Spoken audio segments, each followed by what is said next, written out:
Le jugement des Chaldéens. Le prophète, dont les dernières paroles, Habakkuk 1.17, devait amener une réponse de la part de l'Éternel, reçoit l'ordre d'écrire en caractère lisible l'oracle qui va lui être révélé, versets 1 à 3. L'oracle lui-même, sous la forme de sentence générale ayant trait aux Chaldéens et aux Israélites, verset 4. Application aux Chaldéens, verset 5, suivi de 5 strophes, versets 6 à 20, renfermant chacune un malheur. À l'adresse du Chaldéen, dont les péchés passés sont représentés comme autant de causes diverses de son châtiment à venir, versets 5 à 20. Verset 1. Il faut admettre, entre la question de Habakkuk 1.17 et les paroles de Habakkuk 2.1, une pause plus ou moins longue. Après avoir posé sa question à Dieu, le prophète s'encourage, dans le monologue du verset 1, à attendre la réponse d'en haut, réponse qu'il se représente sous la forme d'une remontrance, motivée par les plaintes qui se sont échappées de ses lèvres au chapitre 1. Ces expressions, me tenir à mon poste, me placer sur un lieu élevé, ne doivent pas être prises au sens propre, comme si c'était en un lieu élevé et isolé que le prophète eut l'habitude de recevoir les révélations divines, elles ont un sens figuré et spirituel, comme dans Ésaïe 21.6.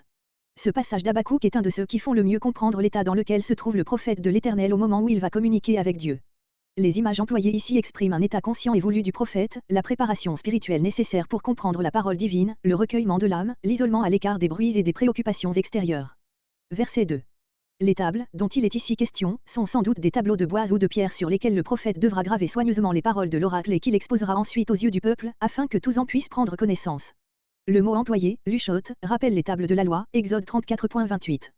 L'intention de l'ordre donné au prophète est évidente, il faut que la promesse divine soit connue de chacun, pour qu'elle ne s'altère ni ne se perde et qu'elle puisse, pendant les jours de l'épreuve, entretenir dans les cœurs le courage et l'espoir. Verset 3. Ce verset donne la raison de cet ordre. La prédiction se rapporte à un temps fixé par Dieu pour son accomplissement et qui est encore éloigné, elle a hâte d'arriver à son terme, qui est la fin des temps, les temps messianiques, s'il s'agit de sa complète réalisation, Daniel 8.17-19, Daniel 11.35. Les expressions du prophète personnifient la prophétie et la représentent comme animée du désir vivant de s'accomplir. Si elle tarde, la foi à la parole qui va suivre, doit inspirer aux fidèles la persévérance nécessaire pendant tout cet intervalle. Verset 4. Ces paroles constituent l'oracle que le prophète doit graver sur les tables, elles forment, en se rattachant à la fois à ce qui précède et à ce qui suit, le vrai centre de toute la prophétie d'Habakkuk. Si l'oracle qui commençait aussi par un voici, Habakkuk 1.6, était, pour Israël, plein de menaces, celui-ci est, pour le peuple de Dieu, rempli de promesses. On pourrait peut-être voir, dans ce verset 4, un contraste établi par l'Éternel entre deux Israélites quelconques, dont l'un, rempli d'orgueil, oublie les promesses de l'Éternel et quitte la voie droite pour suivre son propre cœur et dont l'autre demeure, au contraire, assuré en la parole divine et attend patiemment la réalisation de cet oracle qui ne manquera pas. Mais il est beaucoup plus conforme à ce qui précède et à ce qui suit, de penser que la première partie du verset désigne le Chaldéen, dont il va être exclusivement question à partir du verset suivant, tandis que la deuxième moitié désigne les justes d'entre le peuple de Jude, auquel Dieu fait la promesse de la vie, parce qu'ils auront gardé au travers des épreuves la foi en l'Éternel et la confiance dans ses paroles. Il n'est pas dans le droit chemin et par conséquent périra. Par sa foi. Le mot que nous traduisons parfois signifie fermeté et désigne soit la fermeté de Dieu, c'est-à-dire la fermeté de ses promesses, Deutéronome 32.4, Psaume 89.34, soit la fermeté propre à l'homme, c'est-à-dire l'état de celui qui s'attache à Dieu avec une ferme assurance, qui se repose sur lui comme sur un ferme fondement, comparé Psaume 37.3, Jérémie 5.3, Jérémie 5.7.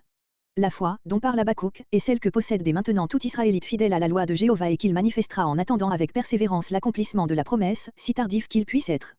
Saint Paul, en citant cette parole dont il a fait le texte de sa conception évangélique de la justification par la foi, dans les deux passages fondamentaux Romains 1.17 et Galates 3.11, retranche le pronom ça, de manière à prendre la notion de foi dans le sens absolu de la foi en général, il fait sans doute dépendre, tout comme Habakkuk, les mots par la foi, non du mot le juste, mais du verbe vivra.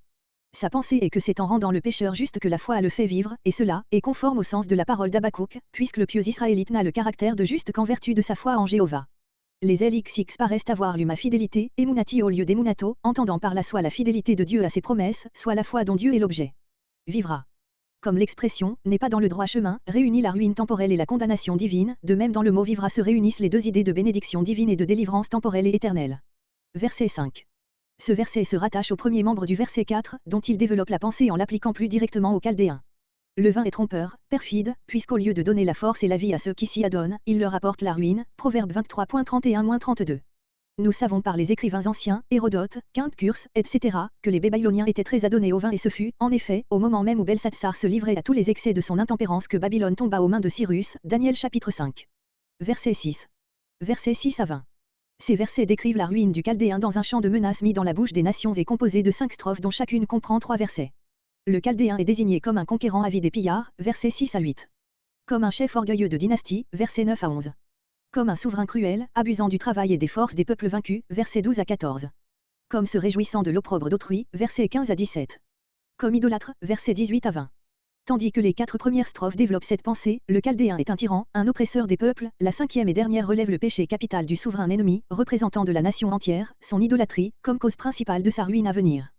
Gages, les biens que le Chaldéen a acquis par la violence sont représentés comme des gages illicites que, semblable à un usury sans entrailles, il a arrachés aux peuples et qu'il devra restituer en son temps. Ceux qui te mordront, ceux qui te feront restituer le fruit de tes exactions, ces gages dont tu t'étais jadis chargé. Le mot employé ici et qui signifie en hébreu mordre, nashak, rappelle le terme qui signifie usure, néchec. Ne se lèveront-ils pas? Ces nations opprimées et qui semblaient anéanties, surgiront de nouveau pour tirer vengeance de leur oppresseur. Verset 8. Tout ce qui reste de peuple. Tout ce qui a survécu aux ravages commis par le Chaldéen.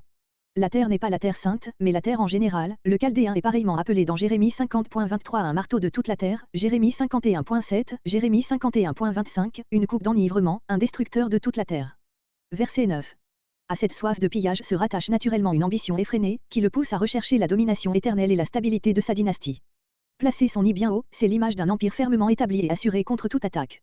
On pourrait penser ici aux constructions élevées par Nebuchadnezzar pour fortifier Babylone, ainsi qu'à son château royal. Verset 10. Ce verset indique le résultat de ces gains iniques. Tu as délibéré. Les délibérations par lesquelles tu méditais la destruction des peuples n'ont fait que préparer ta propre ruine. Verset 11. La pierre, la poutre. Même les matériaux inertes de ces constructions, qu'il a amassés par ses rapines, prendront une voix pour protester contre la tyrannie du Chaldéen. Comparez Luc 19.10. Verset 12. Ce troisième malheur se rapporte aux villes que le Chaldéen construit avec les sueurs et le sang des peuples conquis, comparez Jérémie 22.13. Verset 13. Les peuples, les nations, ce sont les peuples assujettis par le Chaldéen et condamnés par lui aux pénibles travaux de ces grandioses constructions. Ce travail, cependant, sera vain, car un jour l'incendie détruira ces bâtiments élevés au prix de tant d'efforts. L'histoire nous montre, en effet, les souverains de Babylone, depuis Nebuchadnezzar à Belshazzar, constamment occupés à de grandes constructions et les détails que nous fournissent à ce sujet les historiens, Bérose, Hérodote, et les inscriptions cunéiformes, sont pleinement d'accord avec les données de la prophétie, voir Jérémie 51.58. Verset 14. Ce résultat final, c'est-à-dire tout ce travail des peuples aboutissant à la destruction et au néant, est voulu de Dieu, car la terre doit un jour être remplie de la gloire de l'Éternel, voir Ésaïe 11.9, dont notre passage semble être la reproduction. Mais pour que ce glorieux avenir se réalise, il faut que l'Éternel ait tiré vengeance des puissances terrestres qui s'opposent à ses desseins, et, par conséquent, que l'Empire chaldéen ait été renversé, il faut que la manifestation du jugement de l'Éternel sur ses ennemis précède celle de sa gloire sur toute la terre. Ce verset est donc tout à la fois une promesse pour Israël et une menace pour les Chaldéens. Verset 15. Cruauté du Chaldéen à l'égard des peuples vaincus. La description des versets entre 15 et 16 est figurée et l'image est empruntée à ce qui se passe dans la vie ordinaire, lorsqu'on verse à boire à quelqu'un jusqu'à l'enivrer pour exercer ensuite sur lui toute sa méchanceté et se réjouir de sa honte. L'impuissance d'un homme ivre gisant par terre, est l'image de la défaite d'un peuple vaincu, Nehum 3.11, et la nudité découverte est l'image du déshonneur qui l'atteint, Nehum 3.5, Ésaïe 47.3. Cette allégorie qui représente la défaite et la suggestion des peuples sous l'image d'une coupe de colère qu'on leur fait boire, se rapporte à la ruse et à l'astuce grâce auxquelles il les attirait dans son alliance pour les déshonorer ensuite. Cette honte retombera sur lui-même. Verset 16. Tu es rassasié d'opprobre, de l'opprobre dont tu as abreuvé les peuples et qui, retombant sur toi, fera disparaître la gloire. Verset 17. La violence faite au Liban. Il ne s'agit pas seulement ici du Liban au sens propre et encore moins de la terre sainte en général représentée par la montagne du Liban.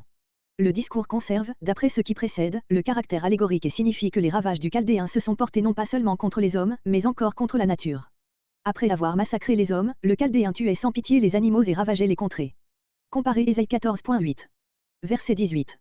Verset 18 à 20 l'idolâtrie, le péché contre Dieu. Au lieu de commencer, comme les strophes précédentes, par le mot malheur.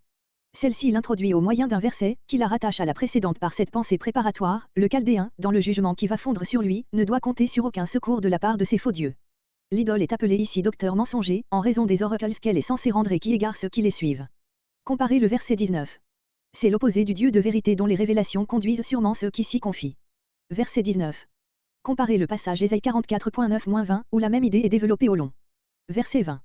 Aux idoles muettes et sans vie est opposé l'Éternel, le Dieu vivant qui trône dans son saint temple. Ce n'est pas son sanctuaire terrestre de Jérusalem, en général, Habakkuk ne présente pas le cachet local, national, c'est plutôt le sanctuaire céleste, le ciel comme le trône de la majesté divine, Ésaïe 6.15, Ésaïe 66.1, Michée 1.2. C'est de là que Dieu apparaîtra lorsqu'il viendra juger le monde et manifester sa gloire sur la terre en détruisant les puissances terrestres qui se sont élevées contre lui. À cause de cela, tous les habitants de la terre doivent se soumettre à lui et contempler son jugement. Silence. C'est le silence de la crainte et de l'adoration dans l'attente de l'apparition divine et du jugement non seulement de Jude, puis des Chaldéens, mais de toutes les puissances terrestres en général, qu'annonce ce livre.